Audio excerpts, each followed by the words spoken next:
Everyone knows that many music forms descended from roots in the blues.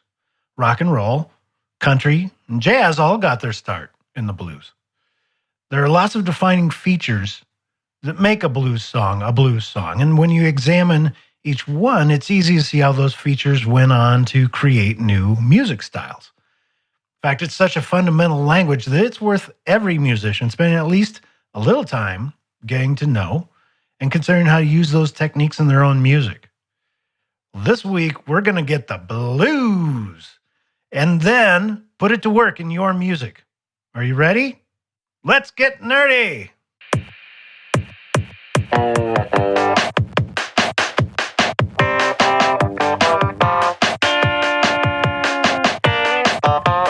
I'm Andy Schneider, career musician turned guitar coach, producer, and author of over 100 books from my publishing company, Sing Music Books. I was a high school band nerd, then a devoted jazz guy, then a backing musician for great artists in every type of music. From Austin to Nashville to New York City, I've learned from my musical experiences and the great musicians that were there with me. I'm a self-taught guitarist, but I was lucky enough to get the right bits of education early on in my career. Pairing that with the many conversations I've shared with more experienced musicians put me on the path to success, a path that built my skills to become the experienced, confident musician audiences enjoy today. I created the Guitar Nerd podcast to give you simple steps to building and growing your musical knowledge, having greater abilities, and getting that amazing music that's inside of you out and into the world where we can all enjoy it. Whether you're a beginner or experienced guitar or bass player, if you want to make fantastic music, you're in the right place, my friend. Now let's get nerdy.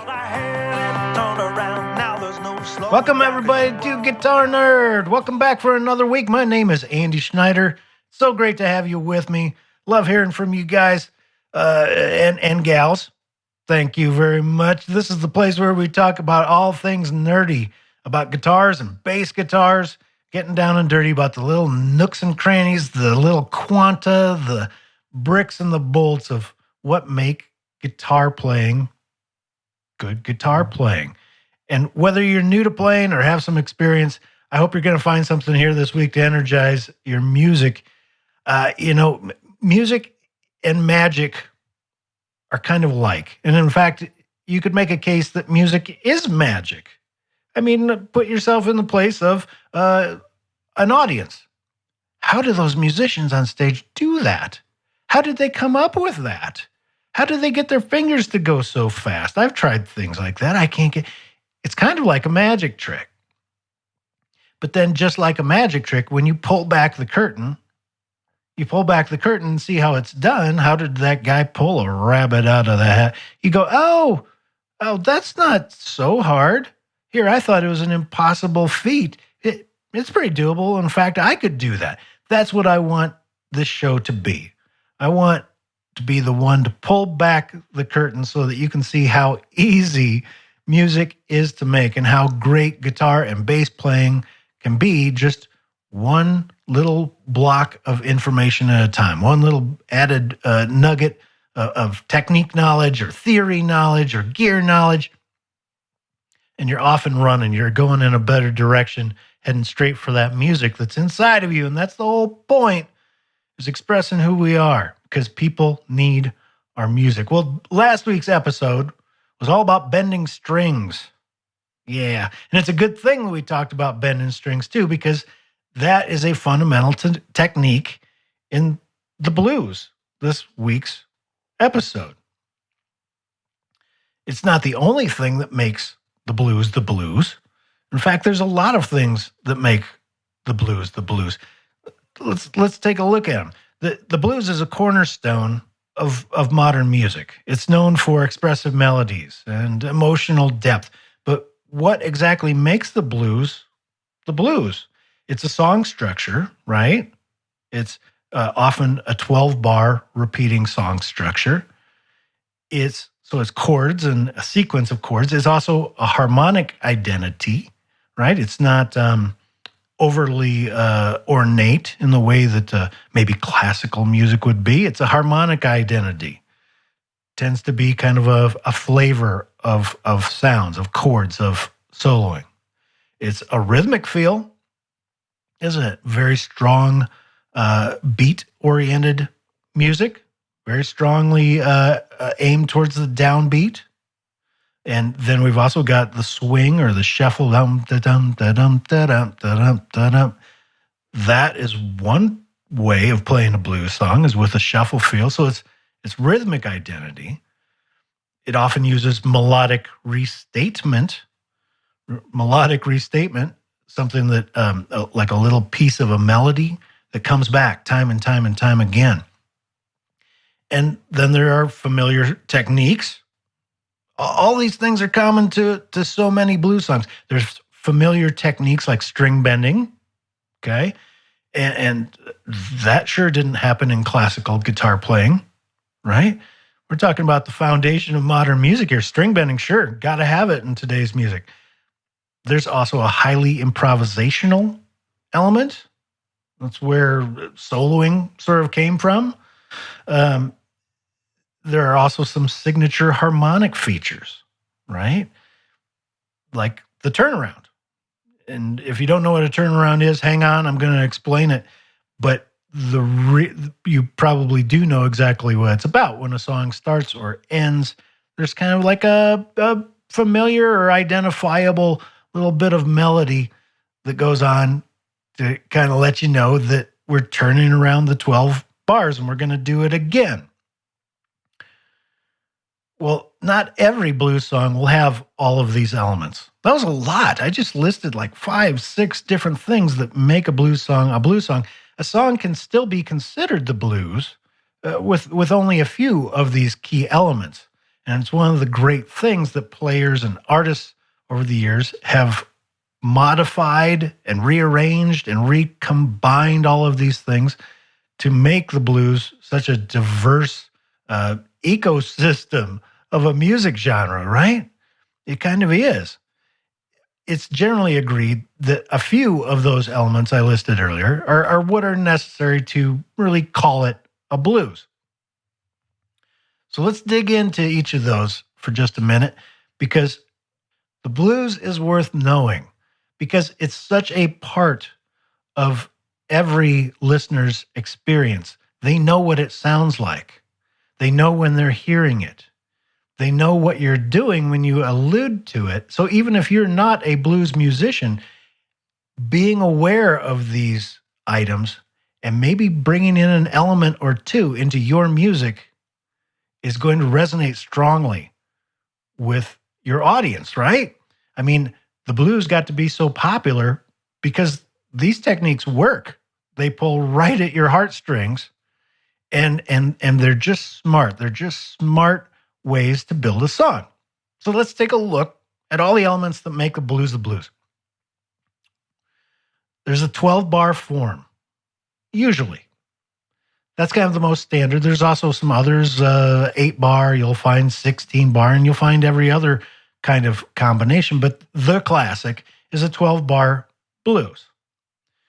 There's 3 lines of 4 bars each, and they follow a 1-4-5 chord progression. That means chords built on the 1, the 4, and the 5 of the scale. So if the song is in C major, C, D, E, F, G, A, B, C is the scale, the 3 chords that would make up that 12-bar structure would be C, F, and G. C, D, E, F, that's the 4th note. So C and F. F, G, that's the 5th note. C, F, and G. Or if you're a guitar player and like to play in the key of E, as we all do, that would be E and A and B.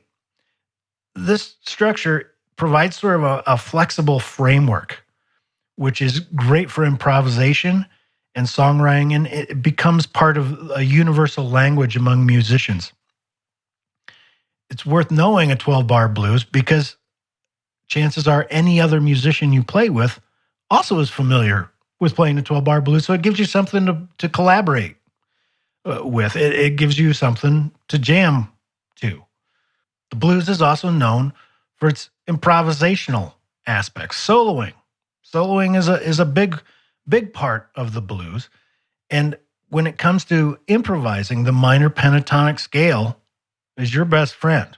It's simple, it's powerful, it's incredibly expressive, and it's easy to learn too. 5 notes. For example, in the key of E, your 5 notes are E, G, A, B, and D. E, G, A, B, and D. That's it. That's the 5 notes of the minor pentatonic scale.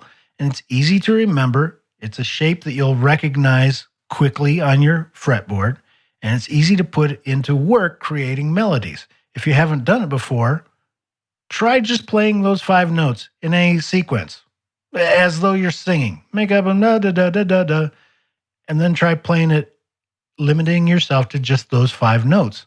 And you'll find some pretty nice melodies fall out of that. Yeah. The pentatonic scale is really powerful because its intervals naturally sound good together. It's hard to hit a bad note.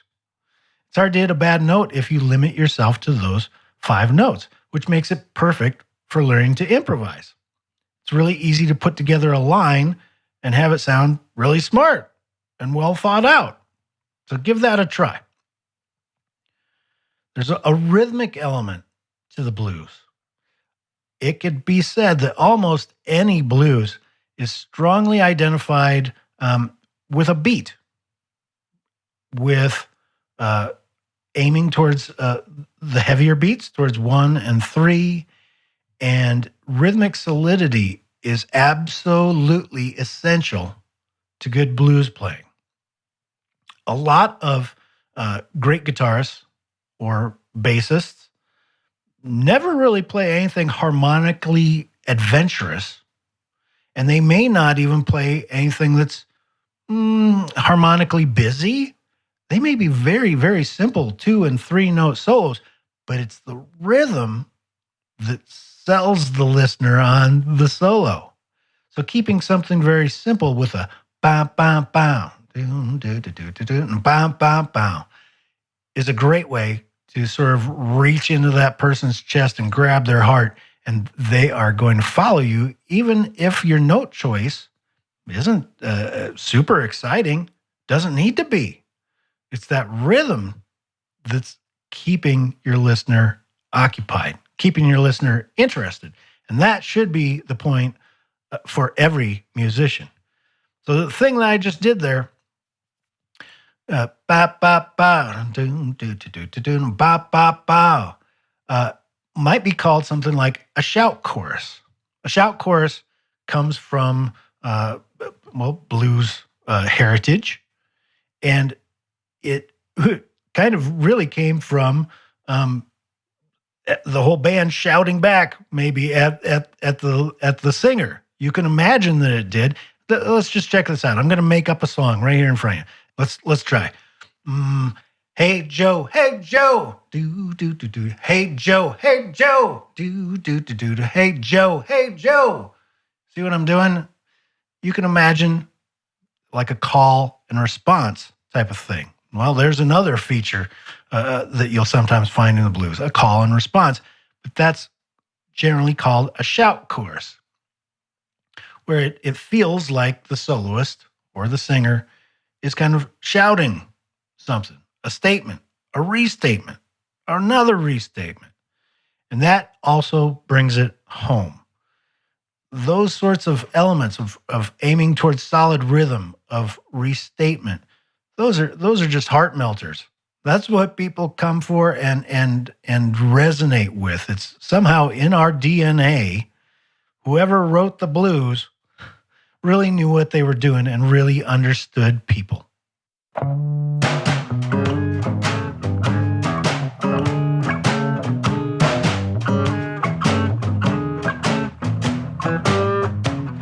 There's also some things about the blues that make it identifiable. One of my favorites, the turnaround. The turnaround, do you know what that is? In a 12-bar form. So let's say we're playing along in 12 bars, and at the end of a 12-bar blues, you hear somebody go, right? You've heard that before. A couple times. That's a turnaround. It's a signal to the audience and to every other musician on stage that we're turning this around. We're going to go back to the top of the song. There's lots of different kinds of turnarounds that are generally pretty familiar. One's sort of more like a bass oriented one. Bum ba dum da dum da dum da dum. Oh, right. That's the classic. It works. It still works today. Everybody's heard it for 100 years, but it still works to bring smiles to an audience's face. Classic turnarounds often involve walking bass lines or quick chord changes or catchy little riffs that get repeated with every 12 bars. So you might say that the turnaround is kind of the intro to the next 12 bars. Yeah. It's also kind of the outro of the last 12 bars. It's both. It's both. And blues songs often employ a special intro or outro that's kind of a modified version of one of those things that I just sang for you. A great intro immediately sets the vibe. Lets everybody know what the groove is, whether it's swinging, dun da dun da dun da dun da dun, swinging like a shuffle feel, or whether it's laid back or punchy, or whether we're going to get down and dirty. The intro states that. It also lets the other musicians know what your expectation is. If you kick off a song with a certain tempo and a certain feel, they'll pick right up on that and everything will start going smoothly. So it's a little bit of communication from the band leader to the rest of the band. So those are the elements that make a blues a blues. It's the structure, 12-bar structure. It's the pentatonic scale being used very commonly to create melodies, to create solos and riffs. And then you've got things like turnarounds, intros, outros, little features that keep kind of winking at the audience saying, we're still in blues land, right? Even if you use only a few of these elements, tapping into them can transform your playing, can transform an audience because they really appreciate your knowledge of the idiom, of the genre. Doesn't that all sound good? Each of those elements I just laid out for you, it helps bring it home to an audience. They're the things that grab us most. Are you a blues player? Have you ever dabbled in the blues? I want to hear from you. Tell me who your favorite blues artists. What are your favorite blues songs? What do you like to do? I want to hear you. Go over to the show notes at GTRNRD.net. Send me a line. Drop me a line. It's me there, Andy Schneider. Can't wait to hear from you.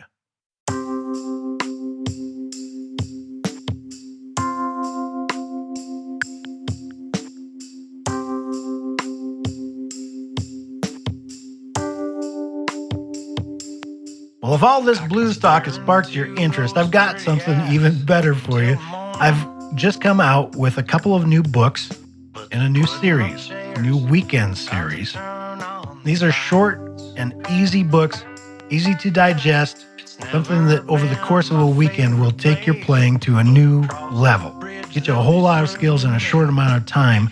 And the best part is they're play-along books. The Weekend of Blues Guitar and Weekend of Blues Bass are my new books. They're on sale everywhere. And both of them are play-along guides, lots of simple exercises. And the link inside the book will take you to my website, will take you to Seeing Music Books, where there is a player page that has a video for every single exercise that's in the book. And on screen is the exercise.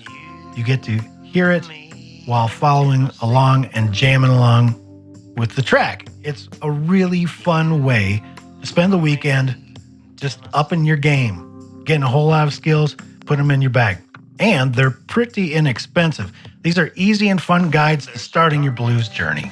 Each is 32 pages and it's full of easy exercises, full 12-bar songs that repeat and repeat so that you can play along and jam with the tracks. If you head to seeingmusicbooks.com, seeingmusicbooks.com and put in a / WKEND weekend, WKEND blues GTR -1. I know that's a lot. You will see the actual video player and a bunch of sample tracks. When you buy the book, the whole page unlocks and you get every video to every exercise. There's also another page for you bass players. Go to seeingmusicbooks.com / WKEND blues bass -1. This is Weekend of Blues Guitar 1 and Weekend of Blues Bass 1. There's going to be 3 more in this series, each covering a little bit different topic. These are especially good for introducing you to a 12-bar turnaround and getting comfortable with rhythms, or if you're a bass player, with walking basic lines. And I've made them for left-handed players because I love left-handed players. Made them for left-handed players as well. Go look for those. Weekend of Left-Handed Blues Guitar, Weekend of Left-Handed Blues Bass, and spend your weekend playing the blues. Okay, this is the point in the show for you more advanced players. Maybe you're not a lifetime blues player.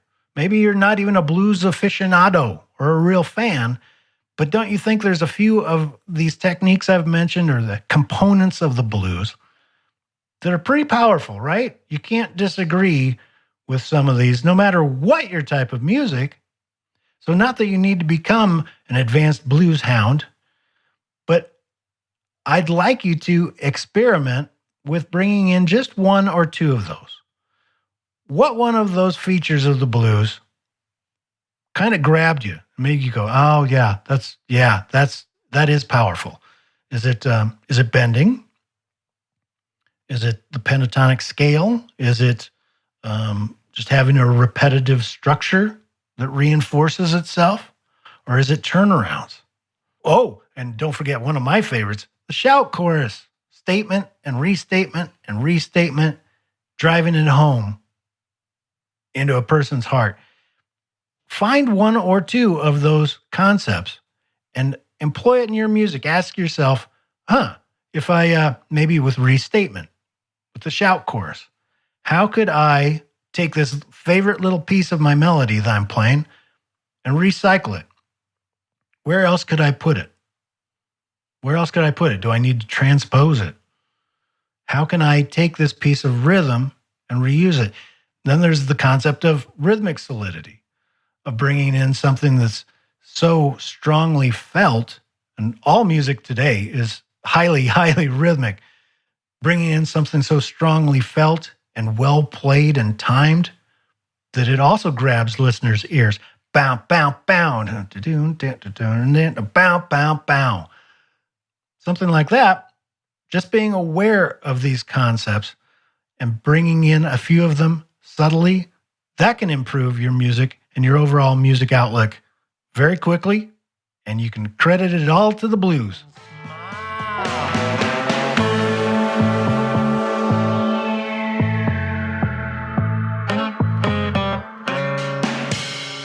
Today we explored how the 12-bar form, pentatonic scales, and turnarounds shape the blues, and how you can use these tools to add new dimensions to your own playing. Huge thanks to everybody that's subscribed to this show. Thank you to my Seeing Music Books fans out there on my mailing list. I love sending you guys hellos. If you're not on the mailing list at seeingmusicbooks.com, you might want to be, because I like to announce upcoming sales and giveaways, and give away all kinds of little lesson tips on that mailing list. It means a lot to me, and I love hearing from you people out there. Keep those cards and letters coming. Next week's episode is, what is an amp modeler? An amp modeler. Ooh. What do you think of amp modelers? Are you for them? Are you against them? Do you use them? Do you know what an amp modeler is? An amp modeler is a digital piece of gear that makes it sound like you're using the real world equipment, right? Picture a big old half stack on stage. Instead of that, an amp modeler can give you that same sound, send that onto the recording board or to the front of the house without you having to carry around a huge amp or maybe several amps. Well, I'm a big fan of amp modelers, and I do use them in my own musical life. Next week, we're going to be diving into that digital tone shaping world and talk about how amp modelers work and how to get great sounds from even tiny boxes or your laptop. Musician, I'm so glad you tuned in because you've got great music inside of you. Music is a lot like magic, isn't it? It is. I hope I pulled back the curtain a little bit and showed you how we that play the blues, and yes, I've been playing the blues for several decades now, how we do our thing and how we think and structure a blues song to make it a blues song. I hope you can use some of those elements inside of your music this week. Let's get that music inside of you out and into the world for everyone to hear. You can do this, musician. Music is just a series of little blocks, nuts and bolts that hold everything together. And one piece at a time, one nut or bolt at a time, you're putting together all the knowledge you're going to need to make great music. Congratulations. This week, experiment with some blues ideas in your practice time. Whether you're a blues player or not, there's something there that brings music home for everybody, for every listener and for every musician. Until next time, have a great nerdy week, y'all. I'm Andy Schneider, and this is Guitar Nerd.